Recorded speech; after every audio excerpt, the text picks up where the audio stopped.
So it is 9 to 11 morning 9 to 11.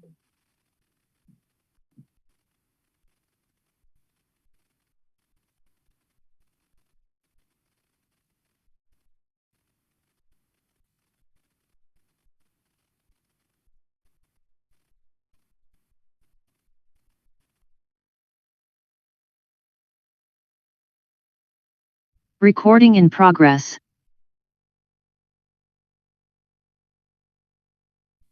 Sorry. Tomorrow is the last day, Srivardhani.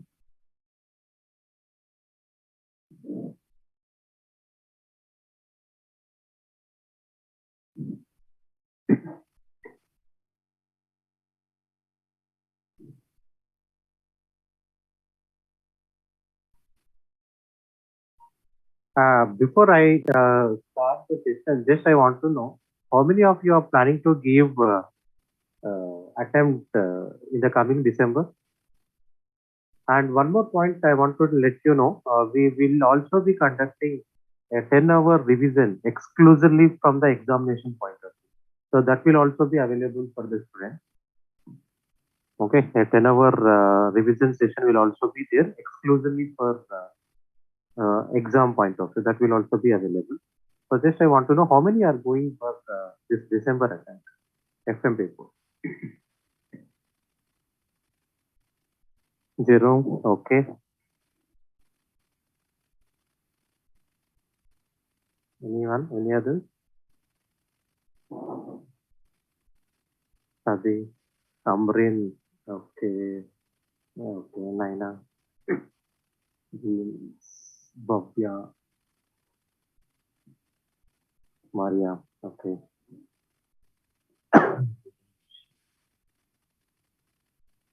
Sandhya, okay.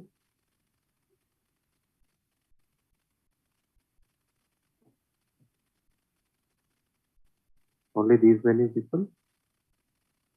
Russia, okay.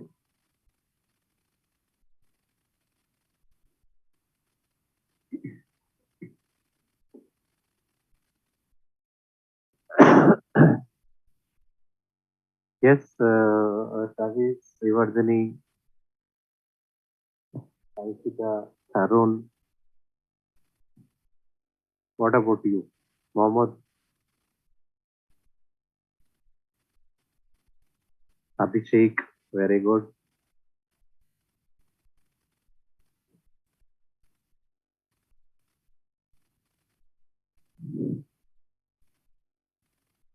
Okay, yeah, I think now we can go with it. Why? Why Srivardhani? Can I know the reason? Do you think time is not sufficient? Yeah, Dinesh, I can see that you raised your hand. What is your query?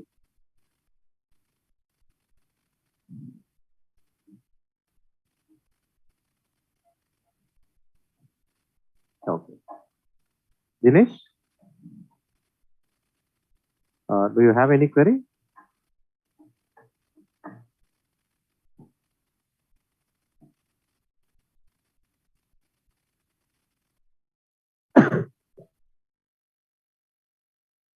Okay, okay, okay. Very good, very good. Yeah. So, now hedging with foreign contract. So yesterday I already explained the term hedging. Hedging is nothing but it is a process for minimizing the forward contract. Nothing but sorry, it is a process for minimizing the risk. So whatever risk we are expecting, we generally follow the hedging technique to minimize that particular risk. Now, here first I prefer to explain about some important derivatives. So I request next to 15 minutes all the participants to please focus on my system. Okay. Now, generally, we do have certain financial instruments. Now, these financial instruments are known as derivatives. Now, why we say it as derivatives means the value, the return from those financial instruments depends upon the performance of an underlying asset. Once again, I repeat, these financial instrument returns depends upon the performance of underlying asset. So that's why we do consider it as derivative. Suppose for your better and simple understanding, let me give an example. Now, let us assume that all the participants you want to go for investment. So let us assume that everyone want to invest $10,000, right? So all the participants you want to invest. Now let us assume that you are not sure where to invest. You want to invest, but you don't know where to invest. And your main objective of investment is risk should be minimum and return should be maximum. Of course, practically it is not possible to expect maximum return with the minimum risk. But what you are expecting is you should get a max optimum risk and as well as optimum return. But you are not aware where to invest. So in that case, a portfolio professional, nothing but an investment professional, consulted you, and he's nothing but investment professionals are nothing but generally we say it as AMC, AMC, nothing but asset management company, AMC, nothing but asset management companies, or in simple term, these are known as mutual funds. In normal language, we generally say it as mutual funds. Actually, these are AMC companies, that is asset management companies. Now, what these asset management companies will do, they will pull the resources from the participants, nothing but they will be pulling the resources from the investors, and all this investment will be nothing but all this particular fund will be invested in the other investment. Let us assume that the total 1 million is collected from all the participants, and the portfolio manager decided to invest 30% in, let us assume that equity share, and 40% in, let us assume that debt instrument, and another 30% in real estate. So this is the procedure, nothing but this is the process of investment. Now, technically, it means that whatever funds which are collected, so these funds are invested on different investments, not only one investment. So certain 30% was invested in equity, 40% was invested in debt, another 30% is invested in real estate. Now, this is now the process of splitting your investments is known as diversification. Technically, we say it as diversification. Diversification is nothing but spreading your investments on different financial instruments. Now, why we are discussing this concept is, now if I ask how much investment you will, sorry, how much return you will be getting, because all the participants invested $10,000 each. Now, what will be your return? Now, generally, your return depends upon. Can anyone let me know? Your returns depends upon the performance of the financial instrument. It means that the portfolio manager invested your amount on different investments like equity, debt, and real estate. So, if the performance of equity shares are good, then definitely you will be getting higher return. And if the performance of debt instruments are good, you will be getting higher return. So, what I am trying to say, these are known as, so whatever you contributed, these are known as derivatives, because the return on that investment, the return on that particular investment depends upon the underlying assets. Now, for our FM point of, for our ACC FM point of view, what you need to know, what are the common derivatives which we generally consider? The common derivatives are futures, FUTURES, futures, forwards, and then options. Once again, I repeat, the common derivatives which you need to know for our ACC perspective is futures, options, and forward. Now, what is this? What is this future and what is this forward? First, let me explain about future and forward. Now, anyway, I explained in the last session we had a discussion on the currency risk. Now, I will take currency only as an example, right?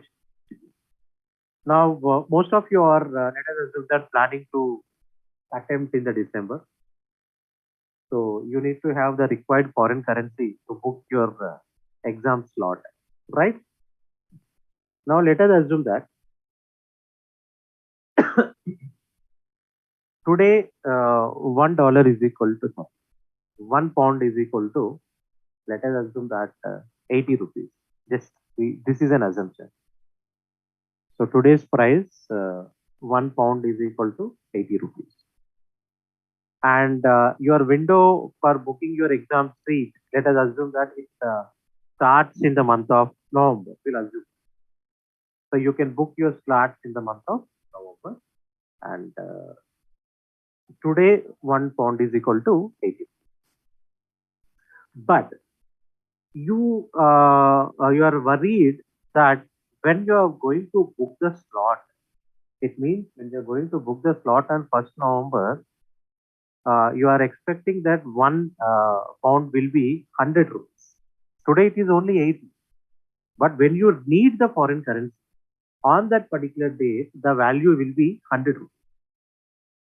So you are expecting an increase in the price. Okay, you are expecting an increase in the exchange. So that is your personal opinion. You expect that the dollar value, the pound value might increase in a period of 2 months. Now my expectation, now I say that definitely it won't increase. It means what I am expecting is the pound value is going to decrease on 1st. I am expecting that it is going to decrease, and your expectation is it is going to increase. Now, two different parties are having two different opinions, right? Because one party expects an increase and other party expects a decrease. So we both will be entering into a contract. We both will be entering into a contract. So the contract is, suppose you, nothing but the participant, you need, let us assume that $1,000. We need, 1,000 pounds to pay your exam. So the agreement between you and myself is, I need to supply 1,000 pounds to you on 1st November at the rate of existing price. What is my existing price here? 80. 1 pound is equal to 80 rupees. It means I should give, or I should sell $1,000, 1,000 pounds to you at a rate of 80. So this is our agreement.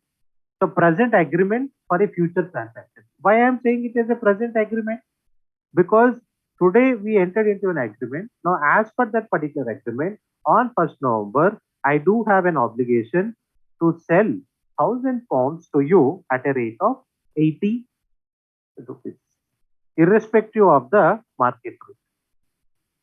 Suppose on 1st November, if 1 pound is equal to 100 rupees, then what I need to do? I need to purchase the 1,000 pounds by paying 100 as my exchange rate. Then I need to sell it to you for 80. Because I already entered in an agreement. I already entered a contract. Now these kind of contracts are known as forwards. Suppose if your assumption proves right, it means in future, it means on 1st November, as your expectation, if 1 pound is equal to 100 rupees, then definitely it will be a benefit for you, because you are going to get the 1,000 pounds for only 80 rupees. It is going to be a benefit to you, and it will be loss for you. But in the other way, if the market price goes down to 60, let us assume that 1 pound is equal to 60 on 1st November, then you should purchase at 80 rupees.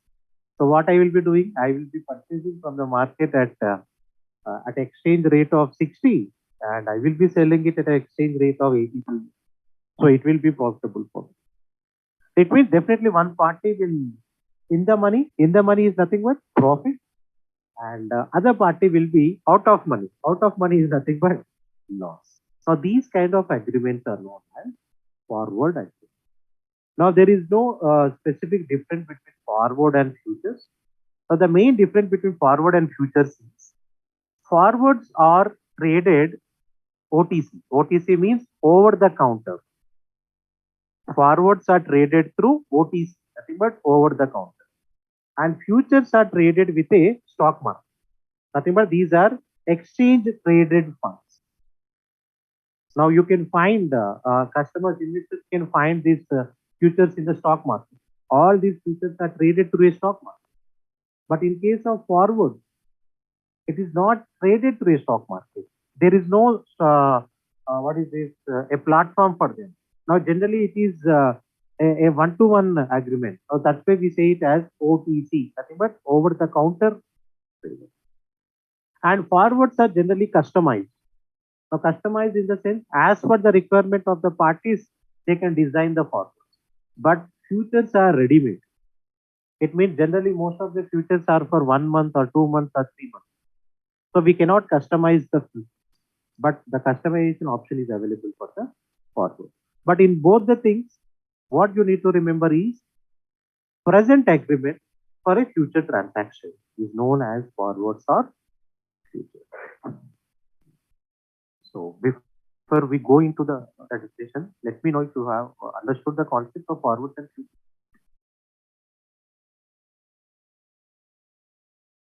Yes.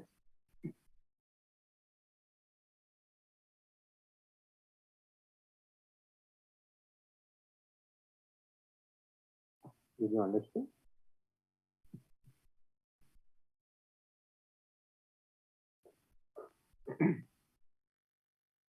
Yeah.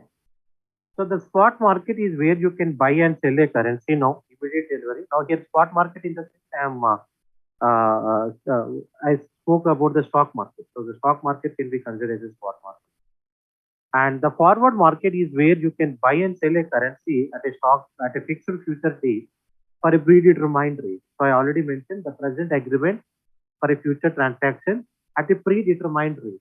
Now here predetermined rate is, as I mentioned, 80 rupees for 1 pound. So the forward rate of exchange, so quoted as a margin on the spot. And what are the advantages? Now, why we are discussing about the forward contract is in the yesterday's session, we discussed about the risk, because if a company involved in foreign trade, they require the foreign currency, and definitely they are exposed to certain risk. So they can consider the forward contract as a best measure to minimize the risk. So in this forward contract, what they can do is they can purchase, they can enter into a forward agreement to get the foreign currency. So advantages is flexible with regard to the amount. As I mentioned, forward contracts are customized. As per your requirement, you can design the forward market and relatively straightforward.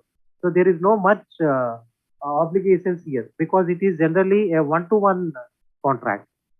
But if you see the disadvantages, contractual commitment that must be completed on the due date. So it means whatever the contractual commitment is there between the two parties, it should be executed on the due date. And no opportunity to benefit from favorable exchange movement. Now this is a very interesting point. No opportunity to benefit from favorable exchange movement. So in this case, both the parties will be having an obligation to execute the transaction. Both the parties will have an obligation to execute the transaction. Now they cannot get the benefit of the exchange movements. Now for your better understanding, first I will explain about the option, because if I explain option, then you can easily understand this particular point. So if you can recollect, I mainly highlighted three types of derivatives.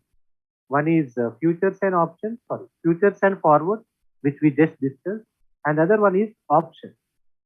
Now option in the sense, suppose let us assume that Mr. X and Mr. Y is there.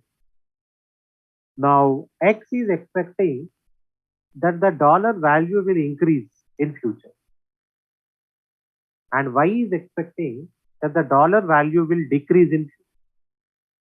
So both the parties are having two different perspectives. One is expecting an increase, and other party expecting a decrease. Now in case of futures, I already explained, they can enter into the contract and they can execute the transaction. But the goodness, the main advantage of option is, suppose I'm speaking from the X perspective. So today $1 is equal to, let us assume that 70 Indian rupees, and X expects that it is going to be 90 after 2 months. And Y is expecting that the dollar value will depreciate. It will be only 50 after 2 months. So instead of forwards or futures, if the X would have purchased the options, now how it will be built? Now let us assume that X entered into a contract with Mr. Y, and as per the contract, Y should submit, nothing but Y need to sell the dollars after 2 months at a price of, let us assume that 7. That is known as the spot price. So after 2 months, Y need to sell dollars to X at 70 exchange rate. Now technically we say it as call option. The option which gives a right to the person to purchase it. So that's why call options are known as right to buy. So if X and Y entered into the call option, it means that X is having a right to purchase the dollar at the rate of 70 after 2 months. We say it as call option. Now let us assume that after 2 months, and sorry, one more point I want to mention.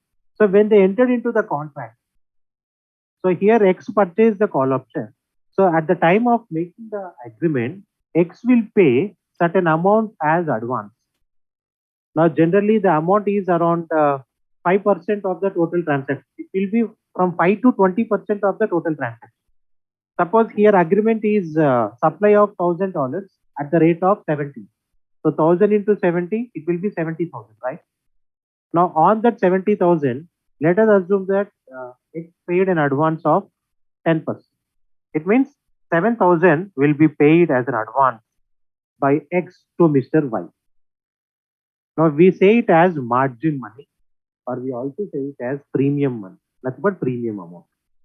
So by paying the 7,000, X got a right to purchase the dollars after 2 months at the rate of 70 each. Now let me know whether you understood up to this point before I go with the next one. Is that clear up to now?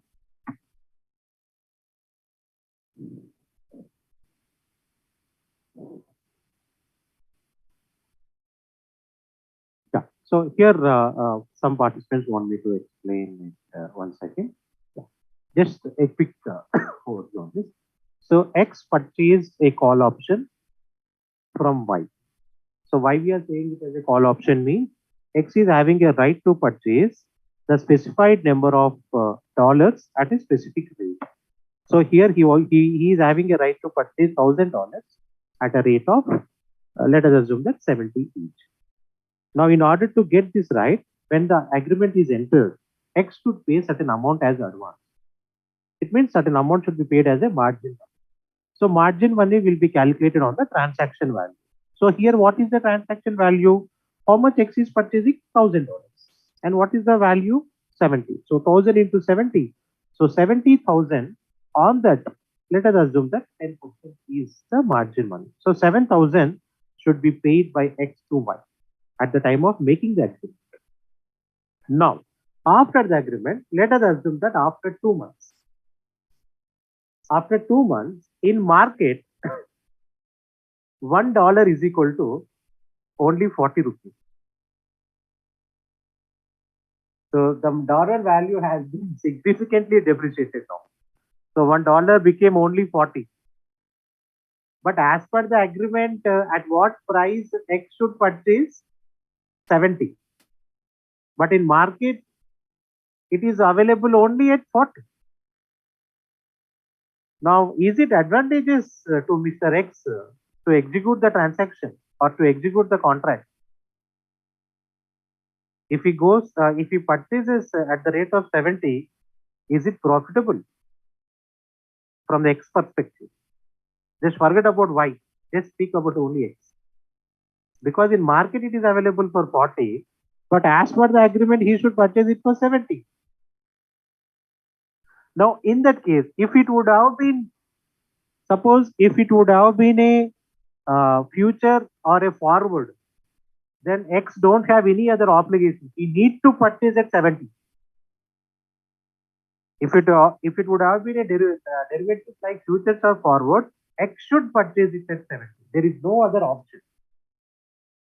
But in case of options, X is having a right to terminate the agreement also. It means that here it is an option. It is not an obligation for X to purchase. It is not an obligation for X to purchase. It is only an option to the X. Now, market, if it is available for 40, then he will go with 40 only. He won't execute the transaction. And the initial amount which is paid, that is 7,000, whatever is paid as margin, then he need to lose that particular 7,000. It means his loss is only 7,000. Suppose, example, if it would have been a forward or a future, how much loss he would have got? In market, it is available for 40, and the transaction rate, the strike rate is here 70.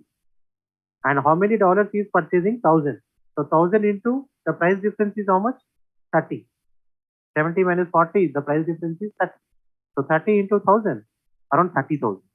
So it means if it would have been a forward or a future, X would have faced a loss of 30,000. But because it is an option, he won't execute the transaction because it won't be, there is no obligation to execute it. So he will be losing only the margin amount of 7,000 which he initially paid at the time of execution. I hope you understood the difference, futures, forwards, and options.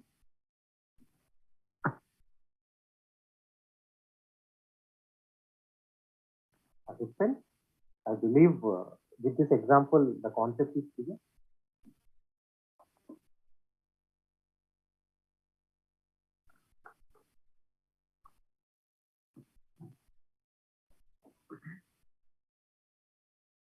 Yeah. Anyone, any? Now I hope now you might have understood this particular statement. No opportunity to benefit from the favorable exchange movement.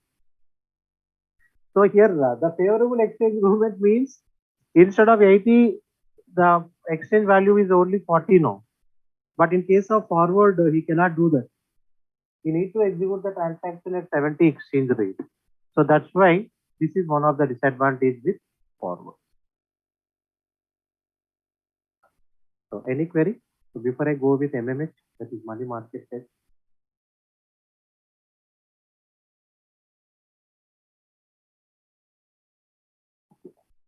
Any question? Just for 1 minute, you can look into this hedging with foreign contract, forward contract. If anyone has any query,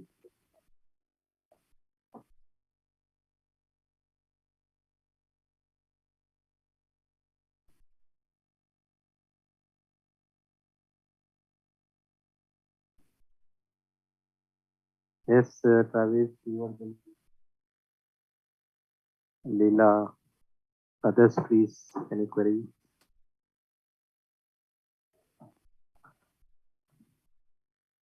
Okay. Let me see one question from Jerome. Can you also say how that person would make money in the option? Okay. It means that how he is going to gain profit. Is that your question, Jerome?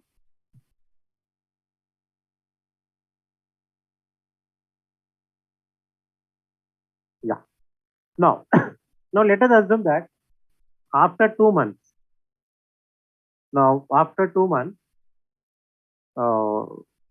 the dollar value in the market increased to 100. The exchange rate increased to 100. Now, as per the agreement, he will be getting it only for 70. Right. But in market, it is 100.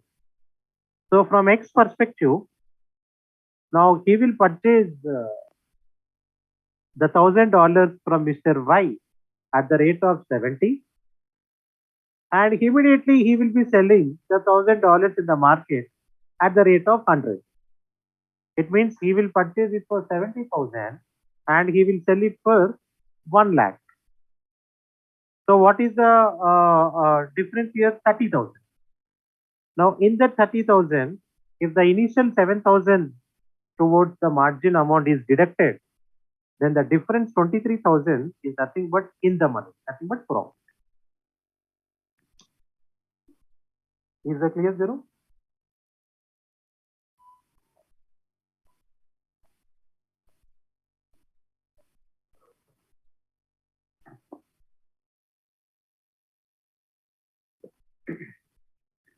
Now, money market hedge. Now, in this case, in case of money market hedge, there is no involvement of any derivative.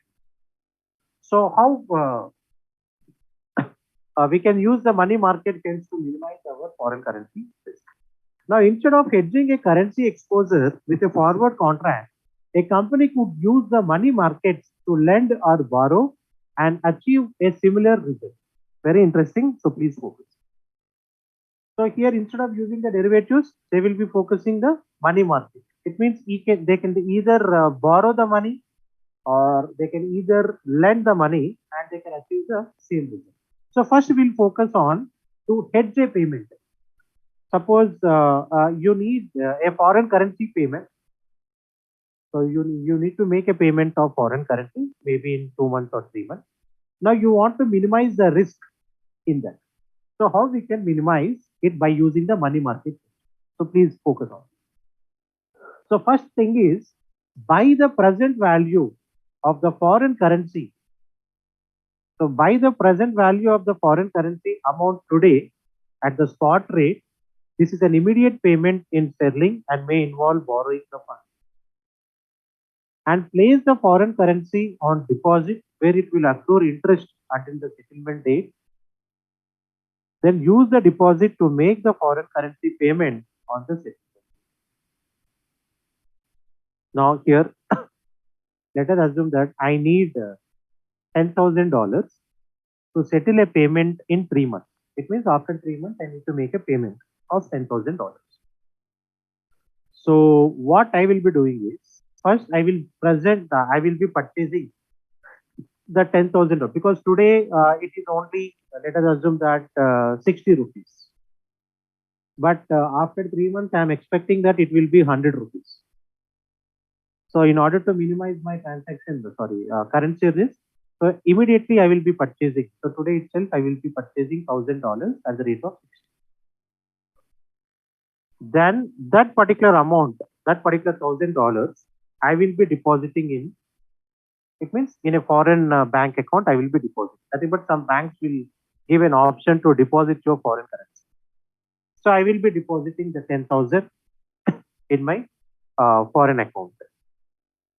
On the settlement date, I may utilize that particular 10,000 to settle the transaction. Did you understood this concept?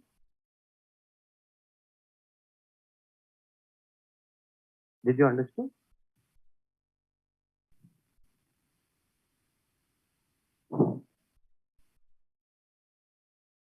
Yeah, let me explain it. Please focus carefully. On 1st January 2021, I purchased a raw material worth of $10,000. And my due date is 31st March 2021. So when I purchase the raw material at that particular date, $1 is equal to 60 Indian rupees. But on the due date, I am expecting that the dollar value is going to appreciate. It means I am expecting that the exchange rate will be around 100. So there is a foreign currency risk. So how I can minimize is, on 1st January 2001 itself, I can purchase the $10,000 at the spot rate. Now here, what is my spot rate? 60. So by considering 60, I may purchase $10,000, and this $10,000 I will deposit in my foreign bank because some banks will allow to deposit your foreign currency on. So I will be depositing, and on the due date, I will withdraw my deposit and I will use that particular amount to settle my transaction. But here the question is, when I am purchasing the 10th, because on 1st January, if I need to purchase $10,000, I need money. Now let us assume that how much money how much Indian rupees I required to purchase $10,000 on 1st January, 60,000. Sorry, 10,000 into 60, 6 lakhs. So it means I need $6 lakh to purchase 10,000. Sorry, I need 6 lakh Indian rupees to purchase $10,000 on 1st January. Now let us assume that I borrowed the 6 lakhs. I borrowed the 6 lakhs at 1% interest per month. I borrowed 6 lakhs at 1% interest per month. Okay. Then what I did, I deposited that particular $10,000 in my bank account, and that particular deposit will give certain interest also. Because generally, if I deposit the foreign currency in the account, I will be receiving certain interest. So on the due date, I will withdraw the total deposit. I will settle the payment with my supplier, and whatever the different amount is there, that is whatever accumulated interest is there, that interest I will be using to settle my the interest on the amount which I borrowed. So this is the process. So it is the process which I consider to hedge my payment. I hope you understood the concept of hedging the payment. This is known as money market hedge. I am not purchasing any derivatives. So you can go through these 3 points once, and if you have any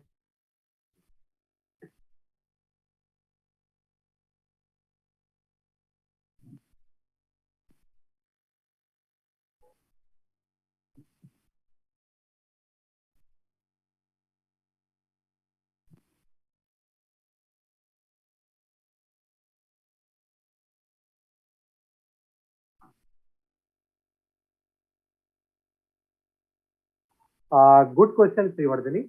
So benefit.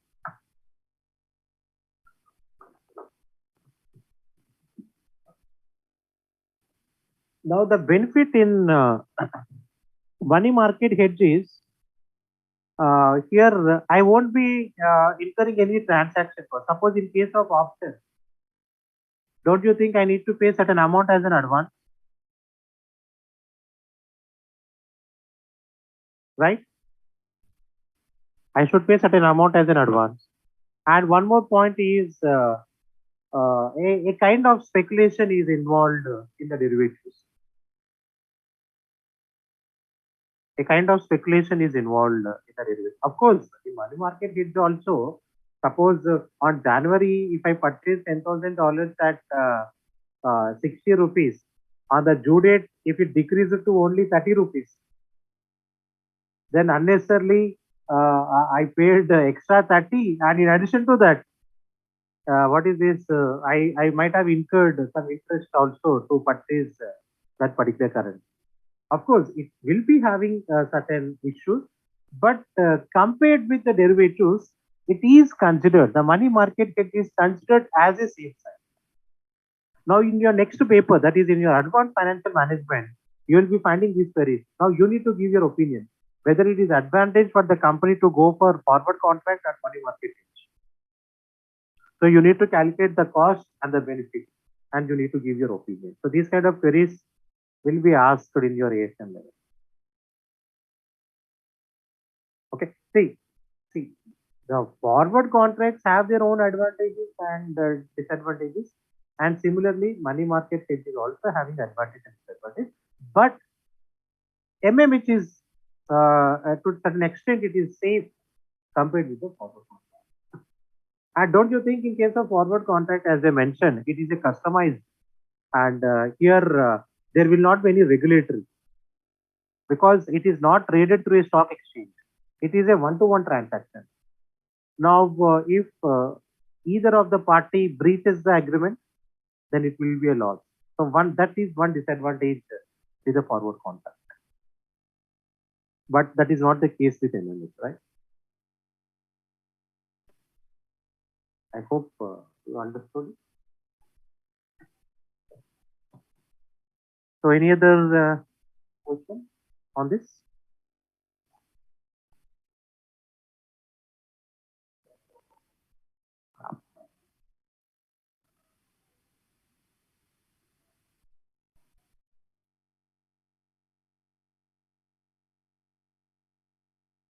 Okay.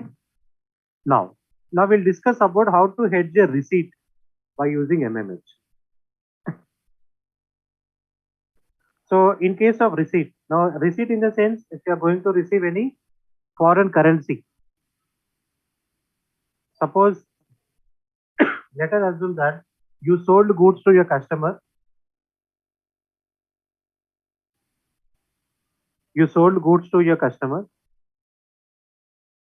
and let us assume that the total transaction value is $10,000. So you gave 3 months credit period to your customer. It means instead of receiving the amount today, now today let us assume that $1 is equal to 80 Indian rupees. But your customer will be paying the amount, your foreign customer will be paying the amount after 3 months. Now there is a possibility of change in the exchange rate after 3 months. So this is nothing but a receipt. If you are going to receive a, so in that case, how we can hedge it? So first borrow the present value of the foreign currency amount today. Borrow the present value of the foreign currency amount today. Then this is then translated at the spot rate, giving an immediate receipt in the sterling, which can be invested. Then the foreign loan accrues interest until the transaction date, and the loan is then repaid when the foreign currency is. So this is completely contract with the hedge of a payment. So before I give an explanation on this, just once look into this key point. I believe most of you can easily understand. If you find any difficulty, you can let me know. I will explain.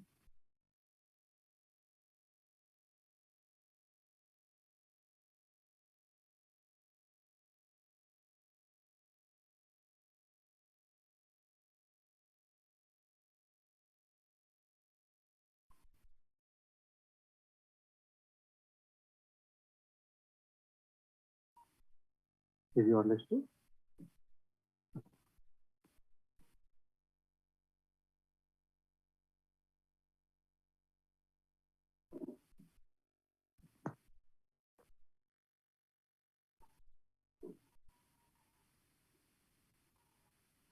See, here actually how much I should receive. So the transaction value is $10,000. So today, $1 is equal to 80. It means if I can convert the 10,000 into 80, I would have got 8 lakhs. But if I am expecting that the dollar value is going to decrease in future, it means at the time of due date, $1 will be only 50 rupees. Now it means that the value will be only 5 lakhs on the due date, but present on the day of transaction it is 8 lakhs. So definitely here also there is a risk involved. So in that case, how I can use the MMH concept is first I need to borrow the foreign currency of $10,000. So immediately I will be borrowing the $10,000 and I will convert the $10,000 by using the spot rate, that is 80, and that particular amount I will be investing. So the $10,000 interest will be accrued on that. It means on the day of from the transaction date to the due date. So the $10,000 plus interest on that. On the due date, I will receive the amount from my customer and I will use the amount to pay the foreign currency loan. So this is nothing but hedging a receipt by using ML.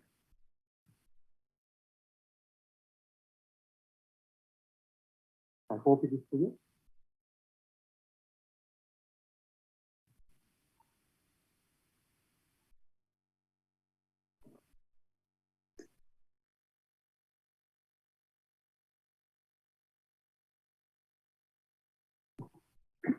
Is the clear participant?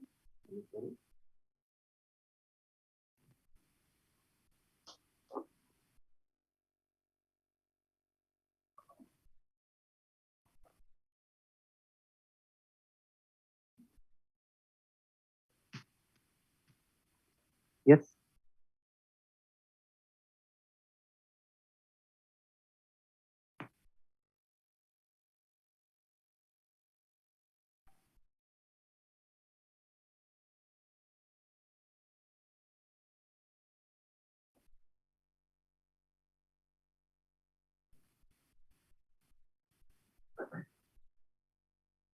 before I proceed with options, I already explained the options. I don't think anything because I already gave input on futures and options.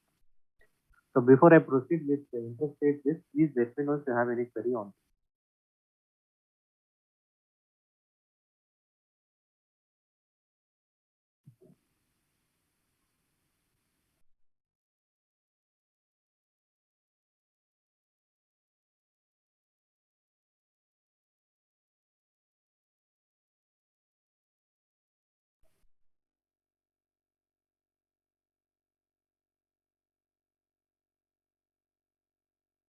Yeah.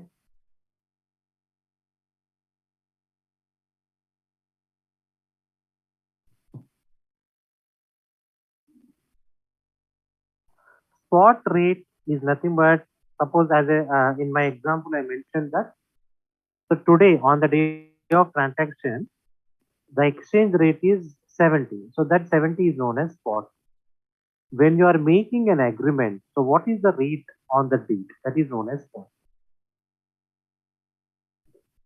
Clear?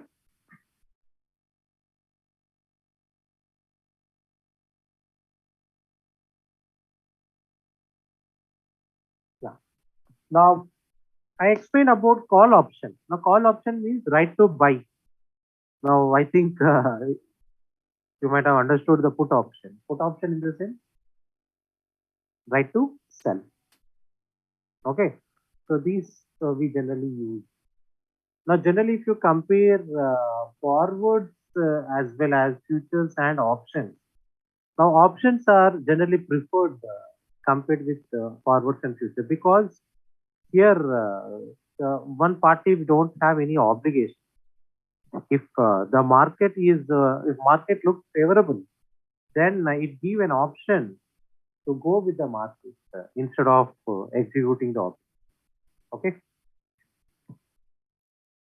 So I hope you don't have any queries. Still, I didn't get any responses. I'm waiting for your response. Shall I go with interest rate risk?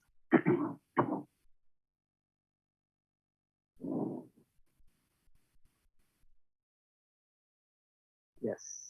Thanks for your response. Now, interest rate. Now, in what way the interest is considered as a risk? Now, here, in order to clearly understand the interest rate risk, first we need to mainly focus on two types of interest. One is fixed interest and other one is variable interest. Now, this variable interest is also known as floating interest. Do anyone heard about these fixed interest and floating interest?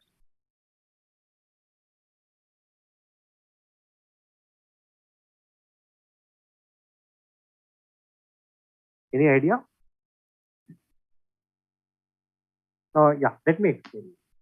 Suppose you borrowed a bank loan. Now you borrowed a bank loan.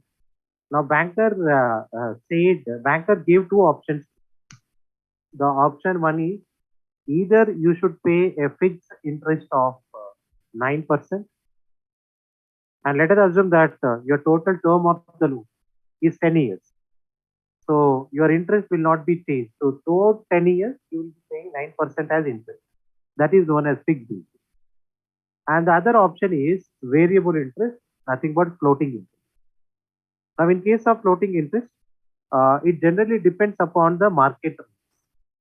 Suppose today the market rate is, let us assume that 7%.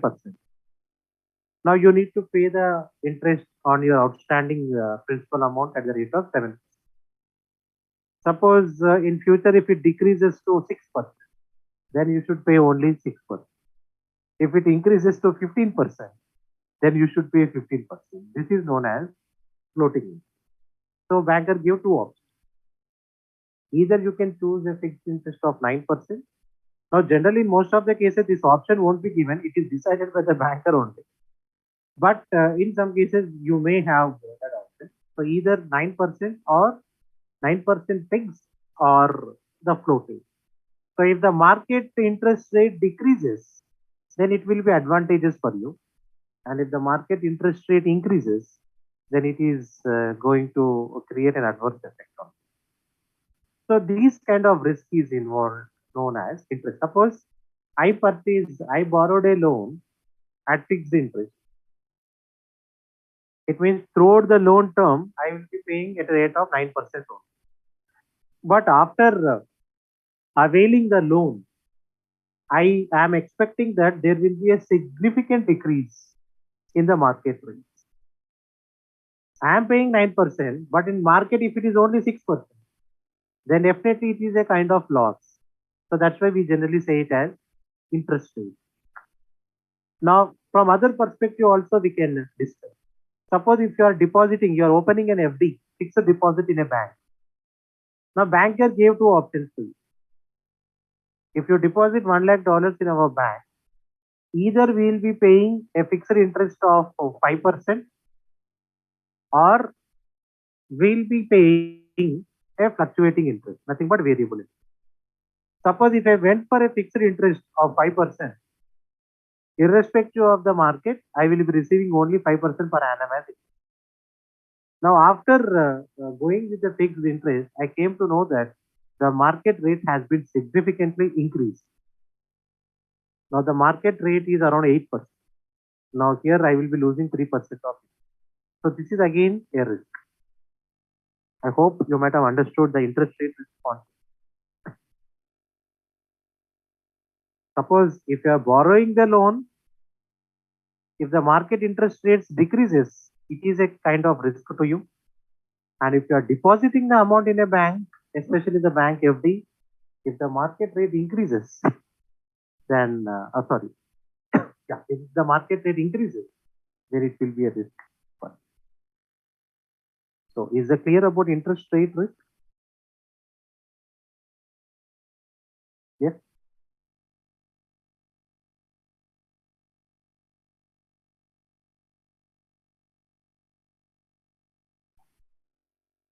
I am expecting you to please respond.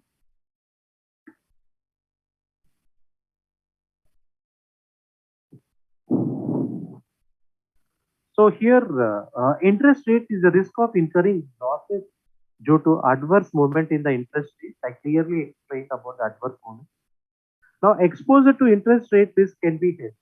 Now, as currency risk, we can minimize this particular interest rate risk. Nothing but we can hedge the interest rate risk. Now, there are several methods of hedging the risk.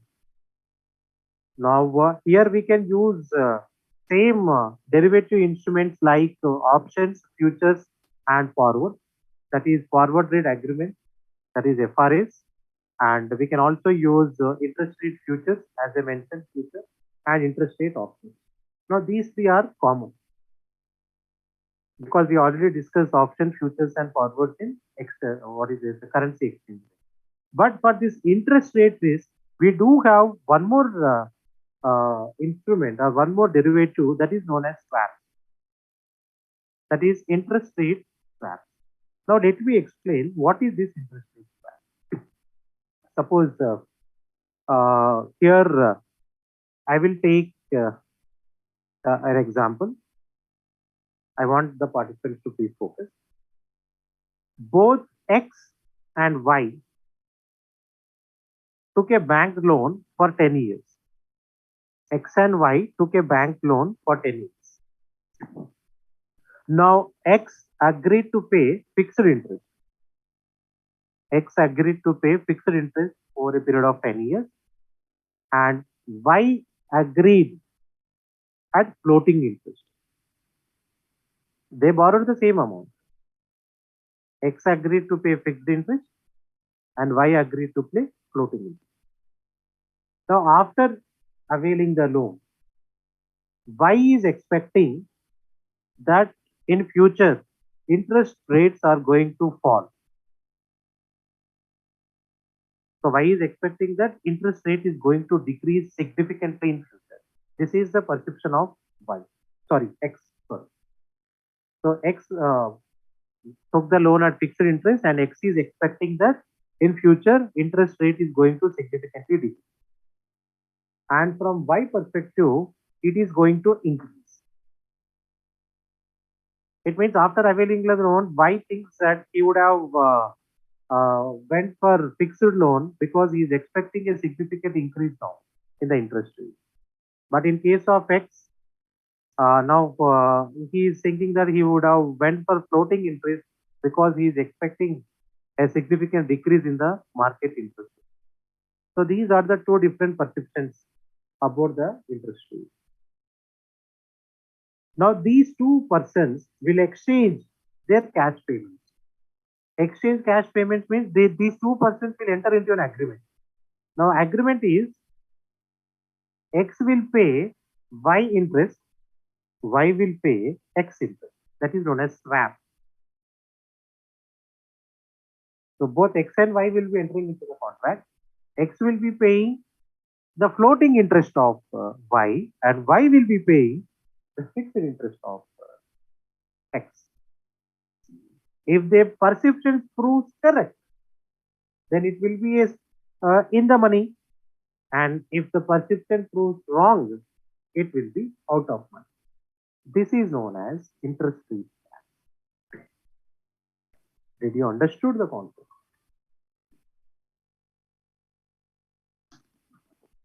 Yes.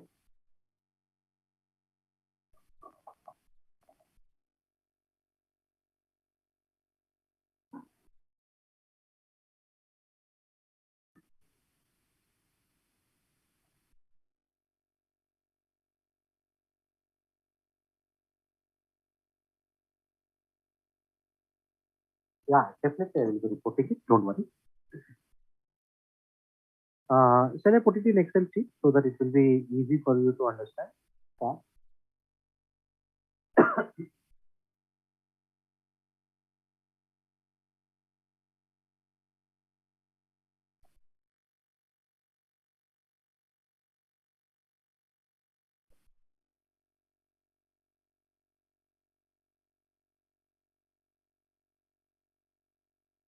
So X and Y. So they borrowed an amount of 1 lakh.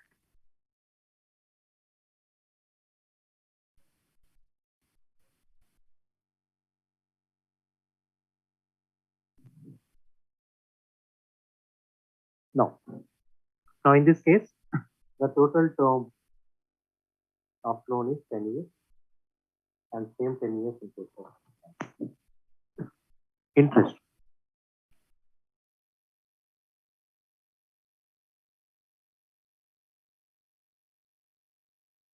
Let us assume that interest is 9%.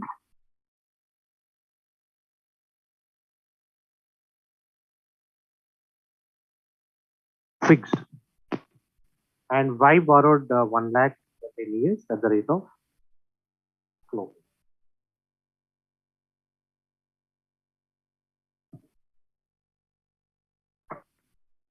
So floating in the sense, it means when he entered into the agreement, the market rate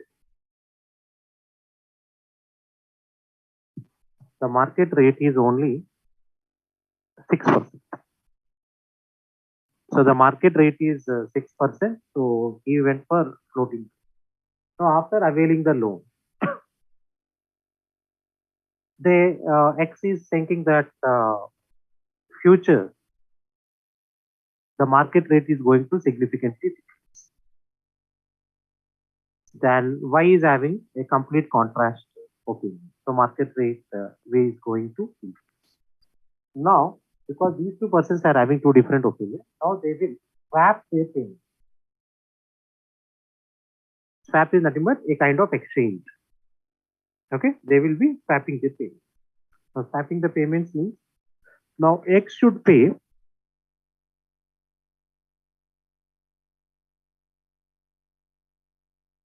now how much X should pay now, because when the transactions is exchanged, now X should pay the interest of Y.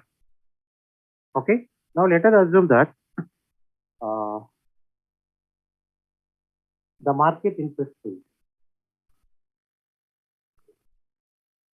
Now the market rate is only 7%. So the market rate is 7%. So if the market rate is 7%, now because these both parties entered into the swap agreement, X should pay the payment of Y. So how much interest X will be paying? 1 lakh into the market rate on the T. So market rate is how much? 7%. Right? Actually, how much he would have been paying? Generally, he agreed to pay the interest at 9%, right? So how much interest he should pay actually? 9,000. Right? He should pay actually 9,000.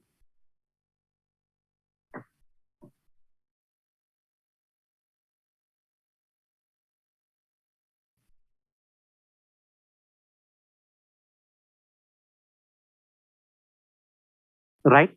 Now, from X perspective, is it in the money or out of money now?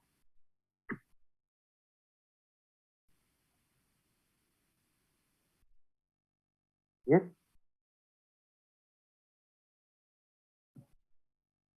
If they would have been, because if there would have been no swap, the X would have paid 9,000 as interest. Yes, very good, Travis. It is in the money. Now, because the agreement has the cash payments has been swapped, so X will be paying only 7,000. Now, from Y perspective, now how much? What should be the actual interest Y should pay? 1 lakh into 7%, because the market rate is only 7. So actually, he should have paid 7,000, but because he agreed to swap the payment, now he need to pay a fixed interest of 9,000. So it means in case of X, it will be in the money. In case of Y, it will be out of.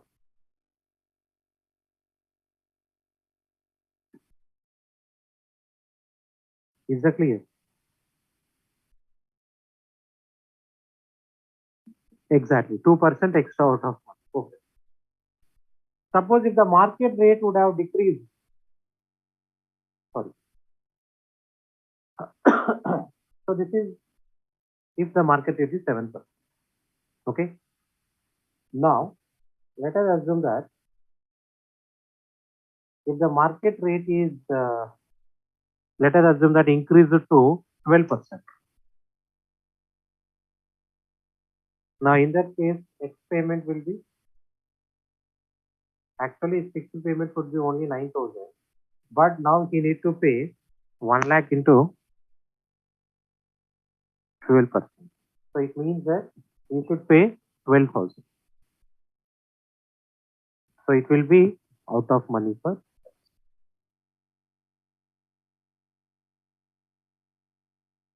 Similarly for Y,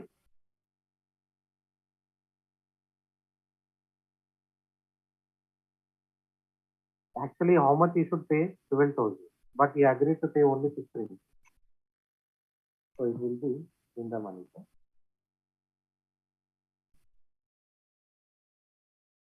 So this kind of arrangement is known as swaps. Hope this clear now.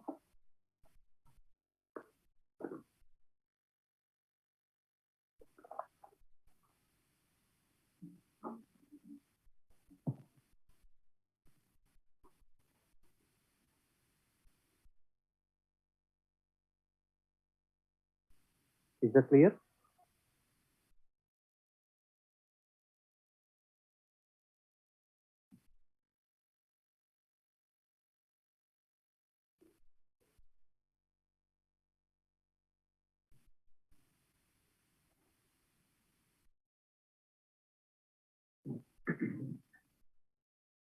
So here basic risk is the interest rate exposure which is not eliminated by a hedge, also known as term structure of interest rate.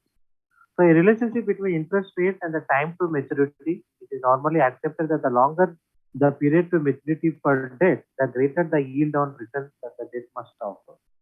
And a debt that matures after many years has more risk associated with it than one matures loan. Now, normally, if a debt is less period, then the chances of risk will be very less if it is taken on market basis, that is floating basis. And similarly, if the debt is for long period, then definitely the risk will be very high.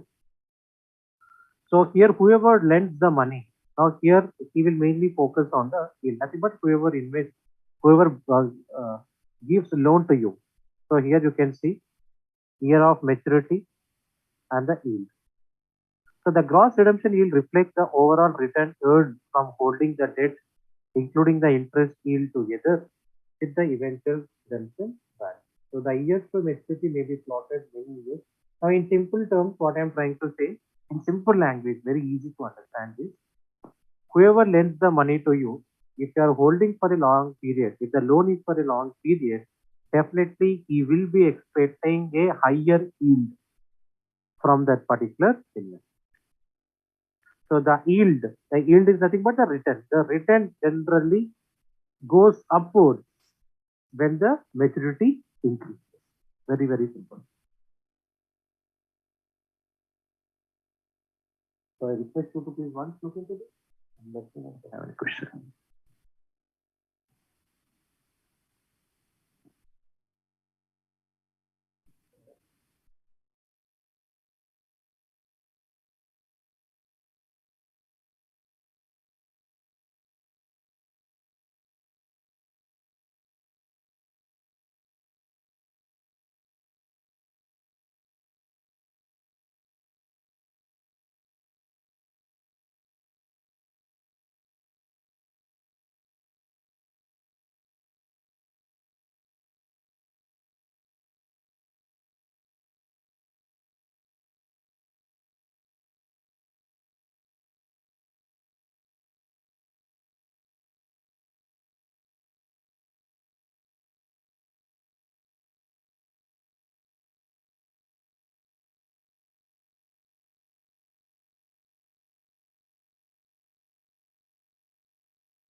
Is that clear?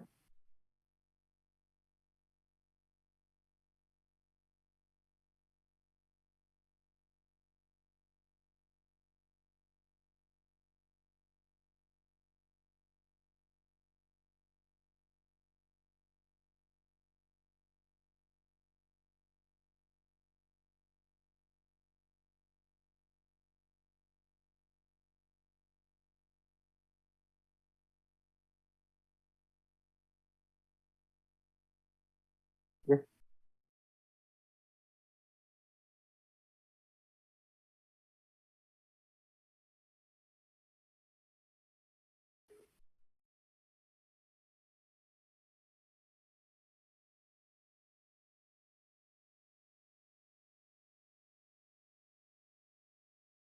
Yeah. And I move to the next slide.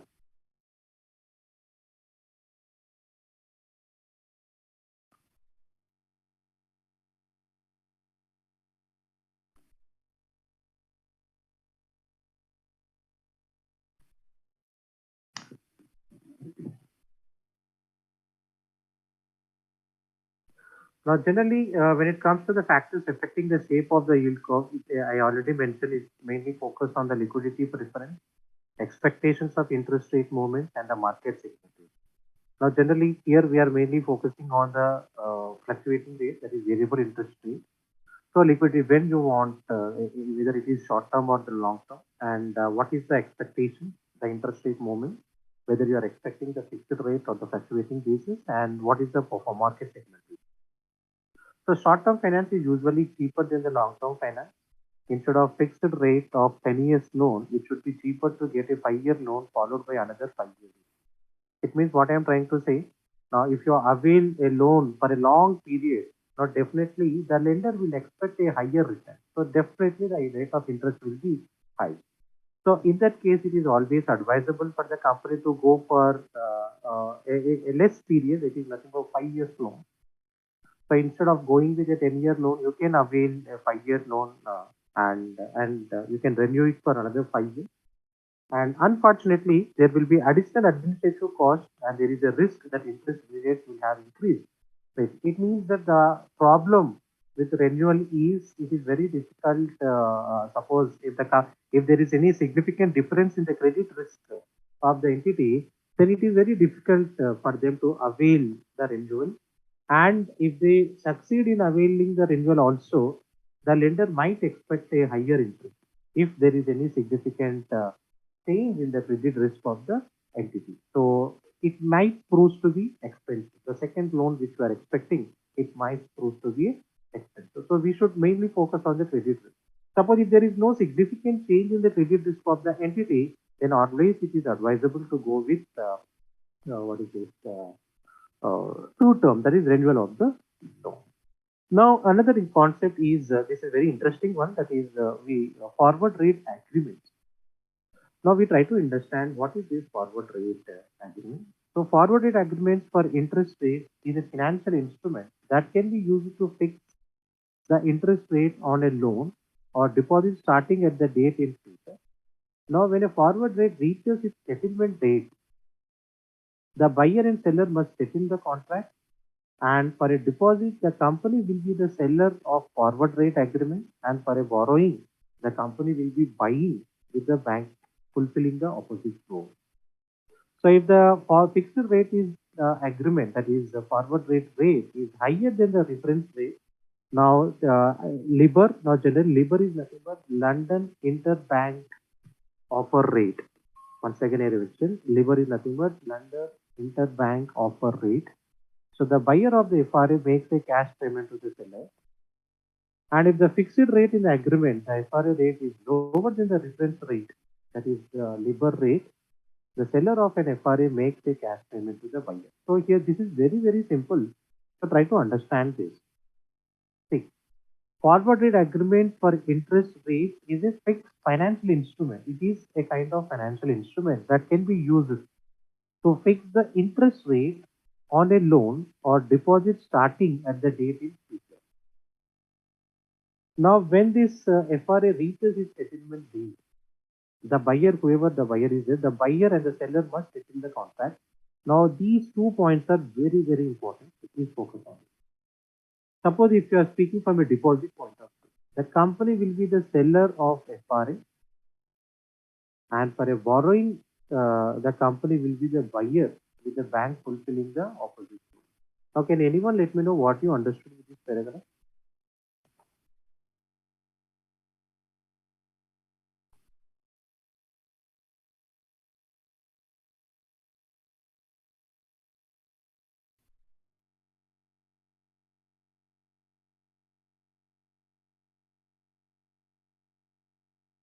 Yes.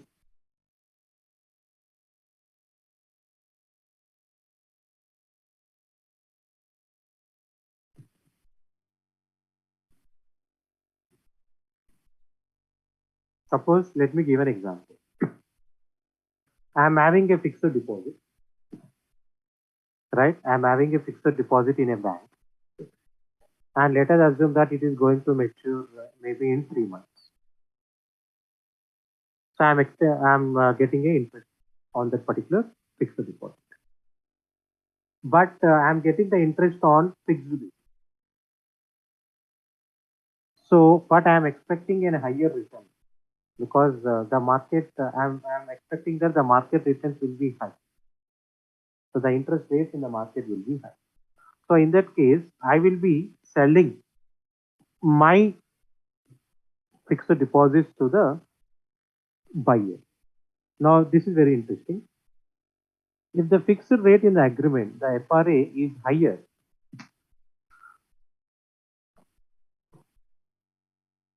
exactly, perfectly correct, Ravi. Yes.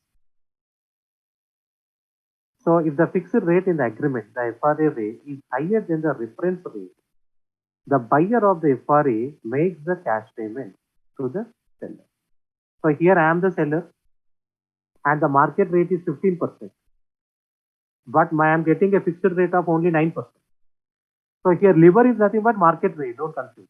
LIBOR is nothing but market rate. Market rate is 15%, but I am getting a return of only 9%. So whoever the buyer is there, buyer will pay the excess, the difference between 15 and 9, that is 6% will be paid by the buyer to the seller. And if the fixed rate in the agreement, the FRA rate is lower than the reference rate, LIBOR, then the seller of the FRA makes a cash payment to the buyer. So what do you understood by this?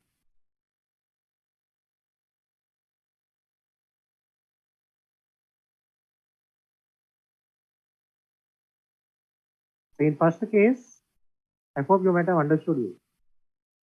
I am getting a fixed rate of only 9%. Now when I make this FRA arrangement, the market rate is 15%. So whatever the difference is there between 15 and 9, so the difference of 6% will be paid by the buyer to the seller. But in the reverse case, it means I am getting an interest rate of 9%, but the market rate is only 6%. So the difference of 3%, in that case, the seller should pay the cash payment to the buyer in simple terms. I hope it is clear now.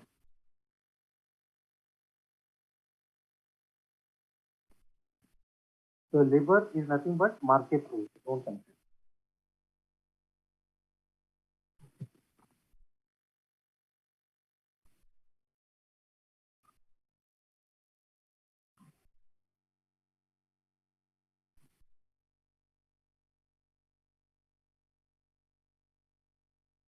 So any question?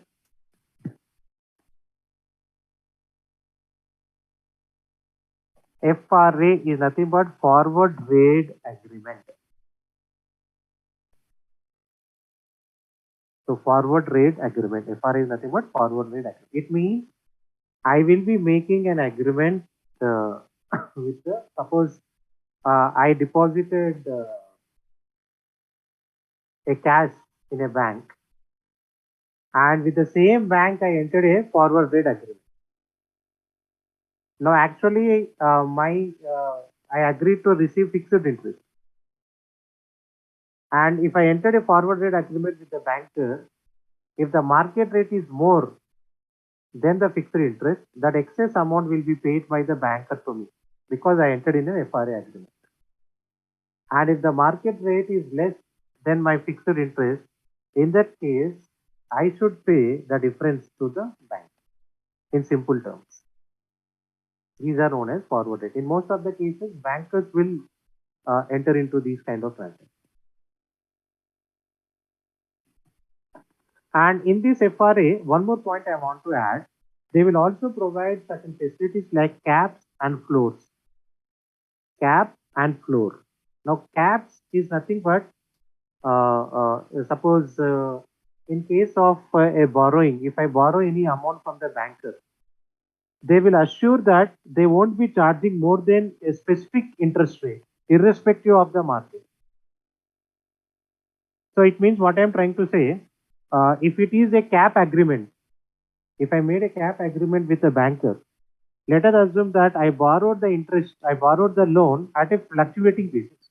It means on the basis of market, my interest rate amount will be calculated. Now, but I'm having a cap shield. Now, generally we say it as cap shield. Now, cap shield means banker will assure me that they won't be charging more than a specific rate. It means maximum interest rate the banker will be charging from me. Let us assume that 10%. So my cap is 10%. If the market rate goes to 15 also, they won't charge 15%. They will be charging at the rate of 10%. So that's why we say it as cap. So FRS includes this cap system.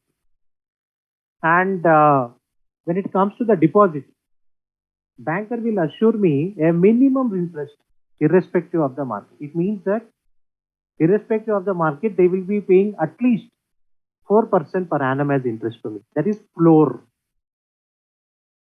So these are the major two concepts in cap and floor in the FRA. I hope you understood cap and floor.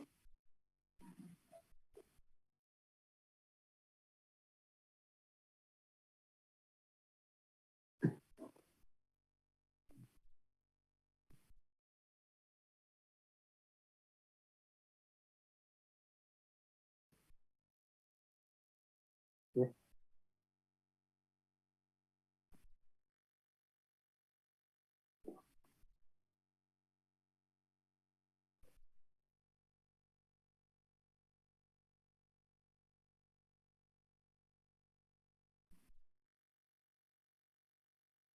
I'm expecting response from the party.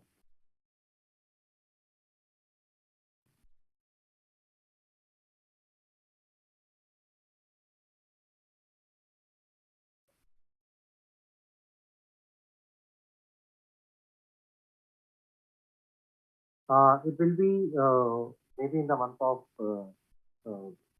around. It will be conducted around 20 days before your exam. Maybe at the last week of November, third week of or fourth week of November, you will be having 10 hours revision session. Okay, okay, Travis.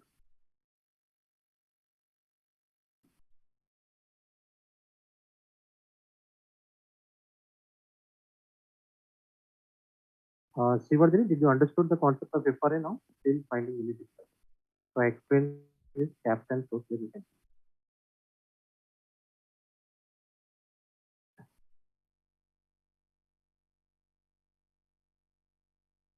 Yeah, it is for December attempt. Yes, it is for December attempt. And if you are going for March exams all before the exam, yes, revision will be provided for 10 hours. For every window, we will be having a revision session of 10 hours. Not only for December, it is available for all the windows.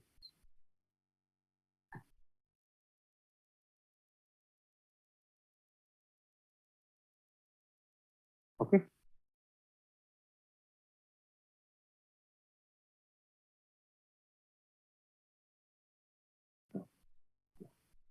So tomorrow we'll have a discussion on the weighted average cost of capital. I request the participants to please once go through the weighted average cost of capital.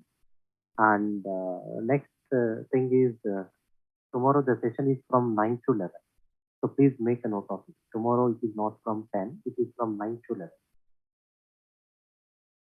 Is that clear?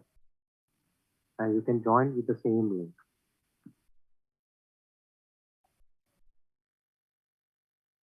So any other queries? Do you have your become class today?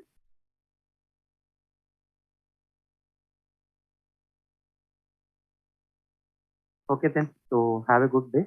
So tomorrow we'll have. So once again I repeat. Yeah, already I shared my number. Ravi. Okay. So once again I will be sharing with you. No problem.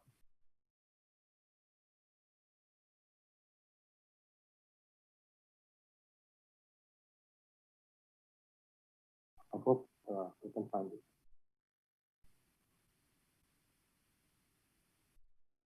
Okay. So that's it. So have a good day. So tomorrow we'll